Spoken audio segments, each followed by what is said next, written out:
Okay, hello. Thanks everyone for joining again on the Nutrition, Health, Performance podcast. I've got a bit of a different guest with me today. I've got Dean Johnston, who is an amateur triathlete. Recently done the 2019 Welsh Ironman challenge. Lives in Cwmafan, but Talbot, not too far from the Ioan and PRP offices. And he lives there with his wife Victoria and two young boys. Always been a keen sportsman, regularly running or playing semi-professional football.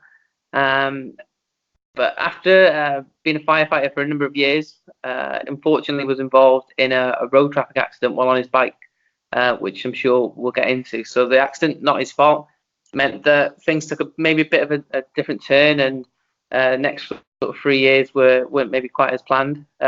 But as I said, overcome this, and this year, a couple of months ago, last month, completed Ironman Wales, an unbelievable time of 10 hours 47 minutes. So put him 9th in his age category and 78th overall. So I think Dean would be a great person to talk to here about, like I said, just maybe overcoming adversity, especially from an exercise point of view. So without further ado, Dean, good afternoon. How are you?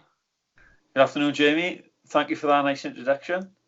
No, it's fine. It'd be great to get into some of that. I suppose the only place to start then is maybe we'll go straight into some of your early training and competing then. So how did you get into some of the endurance event stuff?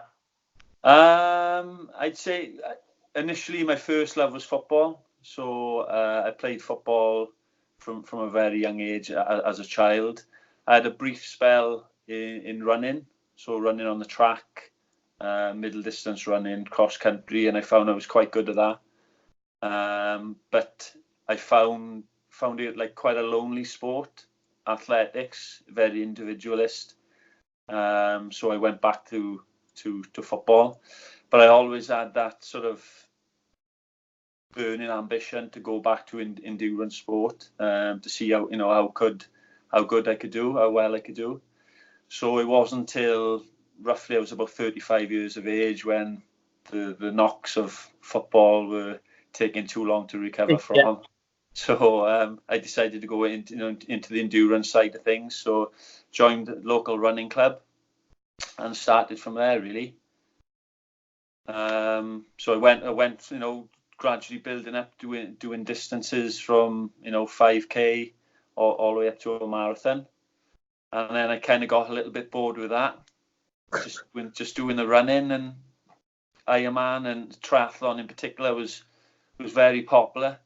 By the time I was in running for say about 3 to 4 years, and then I made that switch over to triathlon then. And how did it go those first few events in the triathlon when you moved over? Well, I did one.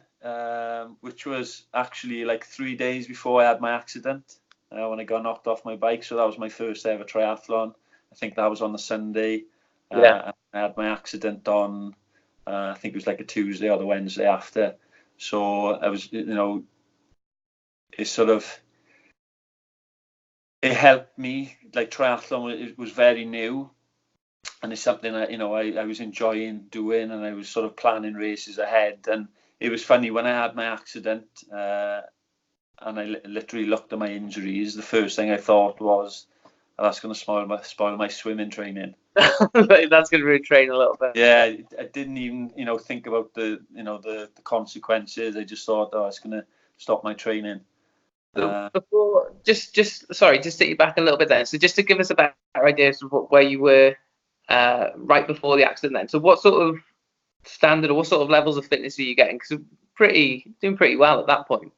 Yeah, so running wise, I was always quite fit. So when I played football, I was always the fittest playing football. I was more known for an engine rather than my football inability. So I wouldn't quite call myself a headless chicken, but I was known for my running and my energy on the field. So then obviously going to running came naturally to me. My father was a decent runner. I should say that he was a middle distance runner, so he done sub 2 minutes for 800 meters. I think he'd done a half marathon, 72 minutes. So he was pretty decent. So running wise, when I had that brief spell as a youngster, so I think I was 15, I did 16 minutes 26, which is still a record for Swansea Harriers for that age. So I've had that for, how many years old am I now? So now close on 28 years. So that's still there. So I obviously had a little bit of something there running wise. Personal best half marathon, 75 minutes, 10k, 33 minutes 40. I managed to get into the Welsh cross country team for over 35s. So I know I was at a decent level. Very good. Yeah, but it's still a very good club level, isn't it? You managed to get yourself in, that's still the top 0.5% of the population, is it? Surely, you're not elite, but definitely in that sub-elite bracket, isn't it? That you managed to get yourself to. So maybe then, so if you first of all then, so you've gotten all this fitness, you've left football, had a crack at your first triathlon, and then, like I said, so obviously the road accident happened. So do you maybe just want to talk about, if you can, just what happened first of all? It was just a commute home from work with 3 of my work colleagues, something that I've done, on a regular basis. I work, about 8 miles away, so I'd cycle in some days and run into work some days. On this particular occasion, we were cycling home, and unfortunately for me, the person that was driving the car in the opposite direction was driving on the wrong side of the road. She just moved over to this country, so she was used to driving on the right-hand side of the road. And to avoid collision with a car, I swerved and came off my bike, and I had a double compound fracture of my ulnar radius on my right wrist, right arm, and I fractured my left arm as well. So I had both arms in plaster for a while. So that was fun. So didn't really think about the consequences. I just, obviously because it was a compound fracture, I could see the bone sticking out of my arm. And like I said earlier, the first thing I thought of was, that's gonna it's gonna be training. Banner in the works. So my training, little did I know that, 3 years down the line that I'd be looking, out of work basically. So it was really tough. It's still tough now. Being in the fire service, I'm a firefighter, a job that I love doing. I joined when I was 21. I'd been in 18 years. Something I love doing. I've found really rewarding. It's not often that people find a job where they enjoy going to work every day. But I was lucky enough to have that. And when I think back now, losing that, it is very difficult.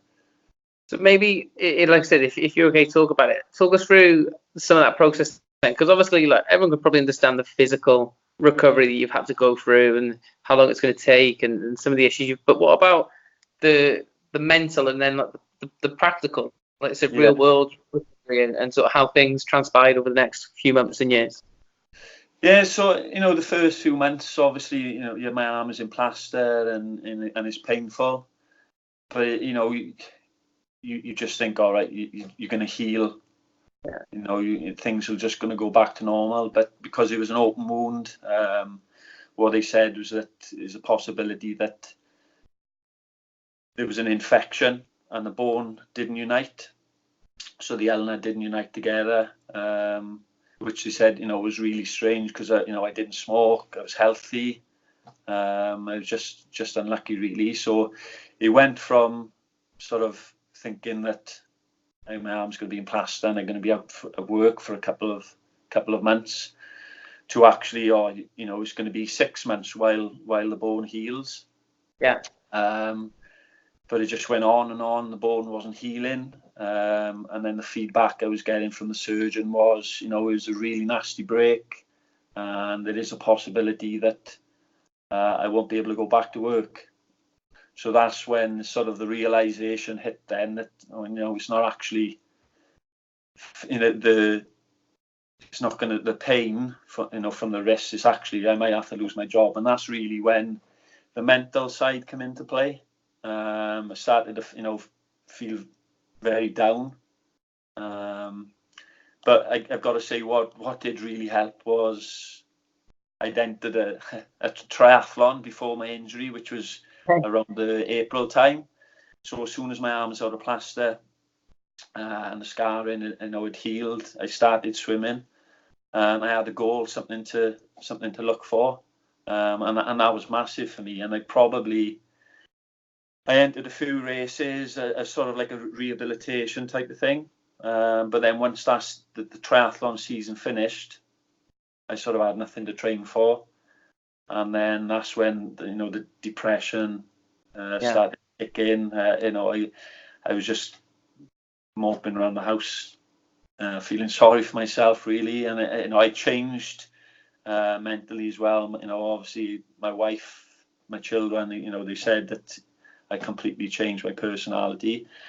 And that's when I sort of realized that, training for triathlon, that type of thing, really, really helped me mentally. I had depression, I had PTSD from the accident as well. And it was a really, really tough time. And I got to be honest, if it wasn't for, the physical training and triathlon, I would have been in a far, far worse place, that's for sure. Yeah, I think it shows the sort of the good and bad, doesn't it, of exercise and of training, having a goal. And I think especially if people do endurance exercise, they'll probably know, won't they, that it becomes maybe for some addictive, or even just like I said, it's it's something that you hang a lot of your life on and around, isn't it? And that you enjoy it. And like I said, then you get the sessions where you get that huge endorphin release, and you just come away feeling on this huge high. You plan your entire life around it. When can I fit in a swim? When can I get on the bike? How am I going to get my run done? So he says, which is great, but like I said, as soon as then it gets taken away, added on to the fact of everything else that was obviously going on in your life around about that time. So great that obviously you eventually could get back into it. In terms of getting back on the bike, how did you go about that? Was it an issue? Was it not an issue? Because you say that you once had this, you had this PTSD from it. Is that was just played on your mind then when you got back on the bike for the first time? Yeah, it was a big issue. But luckily I had a lot of support from work. So I had some counselling through work, CBT and a thing called EMDR, I think it's called, or ERDM, I'm not too sure. But that helped a lot. I wouldn't go on the roads for a while. I wouldn't go out on my own. I'd have to be cycling with someone. And it was just, gradually building my confidence again. I went out on a mountain bike, which I felt a bit safer on rather than a road bike. Yeah. And it was just taking, little steps to hopefully getting back to normal. Where I had the accident, it's very close to where my in-laws live as well. So I go past there in the car quite a bit, but I would never cycle past there on the road for, I'd say, almost a year and a half. I wouldn't go on that road. I'd always try and avoid it, So, it was a big thing really, getting back on the bike. But it was something that I knew, I needed to do. I didn't want to sort of push it to one side, because I knew that it's not going to go away if you just push it to the side. You have got to face it head on, really. So, and I was lucky, like I said, I had counselling through work, which sort of helped me to realise that as well. Yeah, and because even when you do get back on the bike, there must have been what were some of the thoughts that were going on in your head when you were on the road? Were you, to begin with, were you able to sort of switch off at all, or were you you know, it just did it just take over your mind? Because I imagine it would to an extent. If the entire, even if you only did say a 20-mile ride on the road, Yeah. those first few rides must have been really difficult, really tense. Like I said, Yeah. just completely in your head. Yeah, it's quite nerve-wracking. Every time a car passes you, you sort of not closing your eyes, but you're waiting for something to happen. And I was like that for a long, long time, and I'm still quite nervy now. It still hasn't gone away. But yeah, it was really difficult. Like I say, I wouldn't go on my own, because I thought if it's happened to me once, it's going to happen to me again. So if it does happen to me, I want someone to be with me. Do you know what I mean? So yeah, it was a real tough. And what about now, today? Like you say, but back on the road bike and getting training in probably like you used to. Yeah, back on my own now. Fine. I wouldn't say fine. I still do get the odd moment when someone whizzes past you, and there's a bit of a love-hate relationship, isn't there, with cyclists and some motorists. Oh, yeah. So that's always going to happen. But I've cycled a 10B from my house, which it's 112 miles. It's a 6-hour bike ride on my own on some busy roads. So I wouldn't say I'm back to 100% as I was. I don't think I'll ever be back to the same that I was before the accident, but I'm in a far better place. Yeah. And what about training now? What does that look like in terms of, so like I said, amazing result, Ironman Wales, all things considering. It'd be amazing result without all the stuff that you've obviously had happen, and without having to come back from such a horrific injuries. But how did training look then, building into Ironman Wales this year? Well, deciding to do Ironman Wales was massive for me because of what I'd gone through. I've been to watch it a couple of times. And really respected, people who'd done it. A few of my friends have done it, and before the accident, it's probably something that, do you know what, I don't really fancy it. It looks a bit, I've run a couple of marathons. I know how you feel after a marathon, and the thought of swimming 2.4 miles and 112 miles bike ride before the marathon. Warm up for the marathon. Yeah, but after everything that I went through. I thought, you've lost your job, you've gone through so much mentally and physically. It was something that I just thought, go for it. And I thought it was a distraction. The training was a distraction through everything that I was going through as well at the time, because with the accident, financially as well, it was very difficult. I was lucky my wife has got a good job, because if she didn't, then things would have been a lot worse. So Ironman was definite distraction for me. So with regards to the training, I sort of started. I give myself November time the year before. That's when I started to start getting the base fitness in. So it was just all, easy stuff. I couldn't really swim, say 3 years ago. I could swim 2 lengths and be blowing. So, that rehabilitation I had from my wrist, I was swimming quite a lot. So that helped with my swimming. So yeah, it was just building a base early on in November, just slowly, ticking off the distances, no sort of intensity. The way I looked at it was sort of like a 3-phase. You have a base phase when you're just ticking over. Then you've got your build phase, where you sort of add in a bit of intensity into it. That would be about 10 weeks. So that would be, my swimming would probably be up to, I say, between 6,000 and 8,000 meters a week. The bike, hours wise, because I'd like to work off hours on the bike, because it's quite hilly here. So yeah, you got some good. So I'd probably do 6 hours in total on the bike, probably about 3 hours of running, starting off, or certainly in the build phase, with a bit of intensity as well, mostly threshold stuff. And then I'd go into the peak phase then, which is the final 10 weeks. And then it's probably adding, 10-20% on top of that again. So you're doing 15-hour, 18-hour weeks training. So very demanding, but in some respects, I was lucky because obviously I was out of work. So I had, plenty of time, and it was my medicine. So yeah.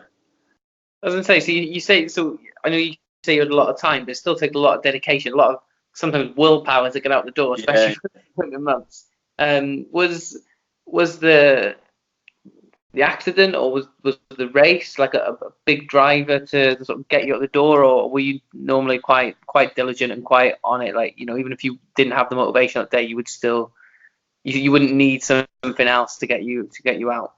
Yeah, I've always been quite motivated with sport anyway, but certainly, it's just because I felt good after doing it, because when you, like you say, when you're feeling down and things like that, and you just get out that door, sometimes I was training on my own, and you can just think your own thoughts, run things through your head, and clear your mind, and you just kind of get back and just feel so much better. But also, I had a lot of friends who do triathlon as well, so it was good to them, and also the social side, the coffee stops and the cake stops as well. Yeah. It all helped. But my aim when I was going to do the Ironman was not just to finish it, but do it as quick as I could. Sorry.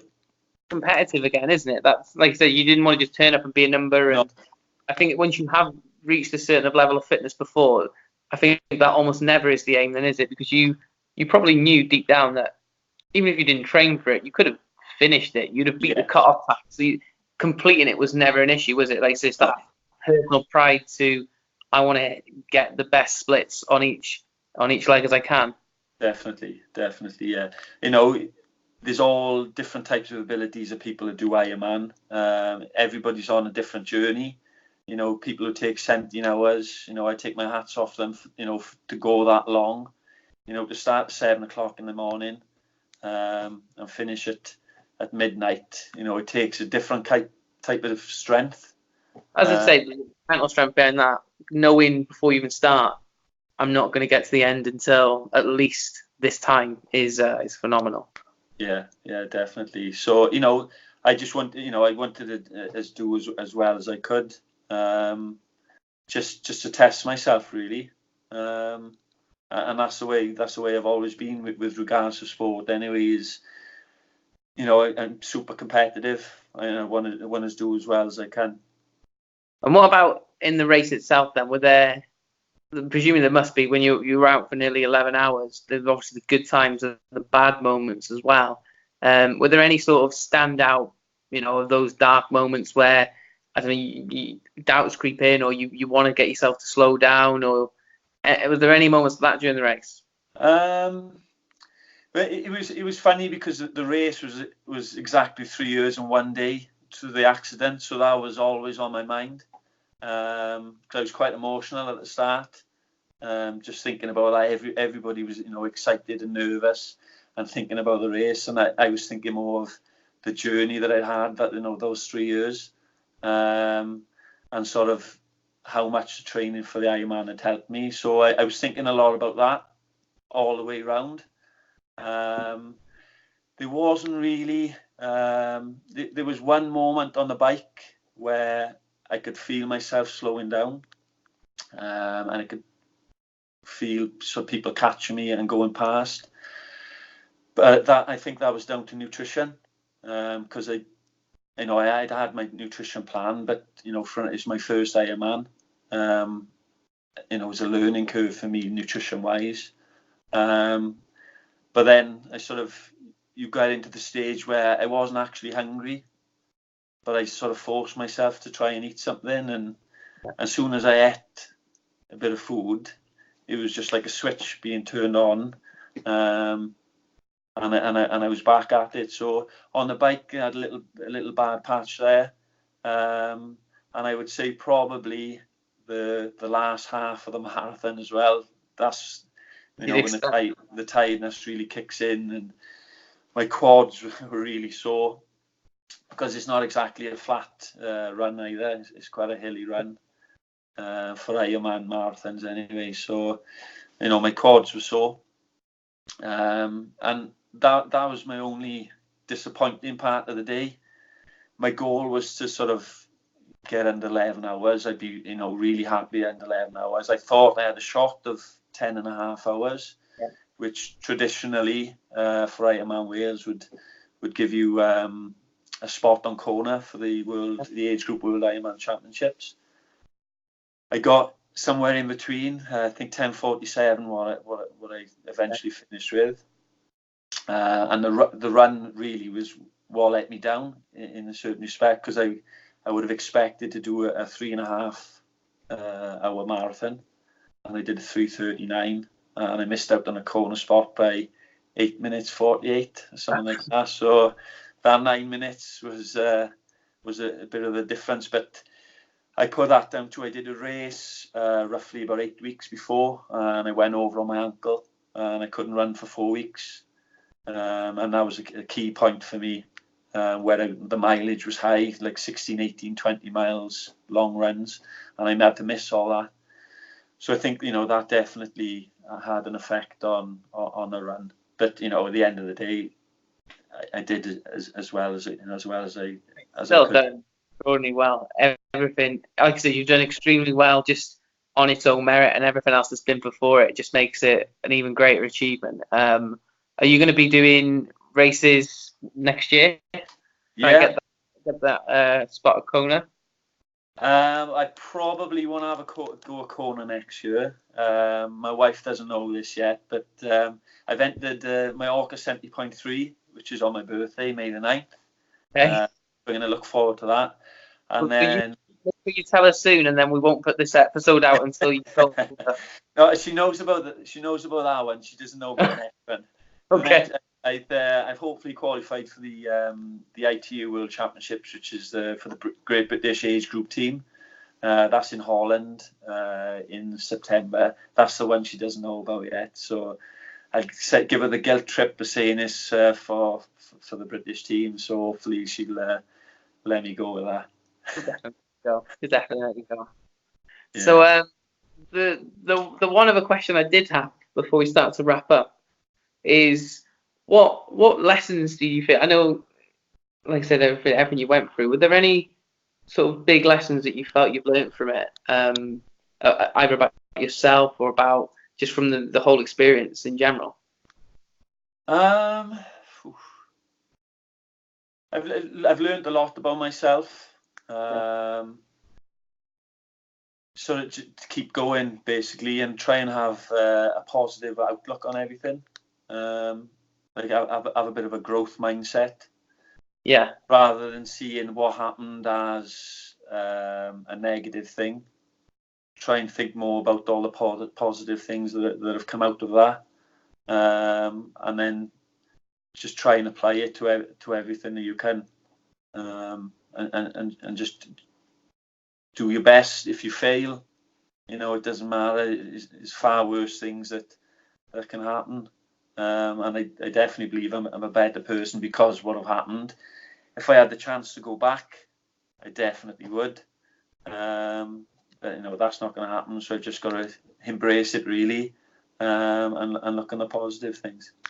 And hopefully, like you say, if people can see that I've had a rough time and I can do that, then there's no reason why someone else can do it, really. Yeah, exactly. Like you said, especially in sport and just in life in general, I think it can be easy sometimes to forget that people are on their own journey. People, that age-old thing, you don't know what goes on behind closed doors and all the rest of it. We're all battling our own personal issues. Like I say, it's just trying to get through it. And like I said, some of the things that you said there about the growth mindset, hopefully people can take something away from that. So just before, as we wrap up, then. is there anywhere that people can catch you? Anything on social media? Are you on Strava or anything like that as well? Yeah, I'm on Strava. I'm on Facebook and Instagram as well. I'm not that savvy. I don't like to put too much about myself on Facebook, but I do put things up on Instagram about what training I've done and stuff like that. So I don't bombard people's feeds. If they want to see it, they can have a look at it. Yeah, definitely. Oh, fantastic. And what I'll do as well is it'd be great to catch up at some point. Like I said, if you're going for those events and you had some issues with the nutrition before, great to have a chat in private, and then maybe try and get you back on in the next couple of months and sort of see how the lead up to the races next year are going. Yeah, definitely, yeah. That sounds good. Well, Dean, listen, thank you so much for that. I think a lot of people are going to take different things away from it, and hopefully, like I said, it resonates with people and they can see the journey you've been on. So, Dean, listen, thank you very much, and I will speak to you soon. Okay, thank you, Jamie.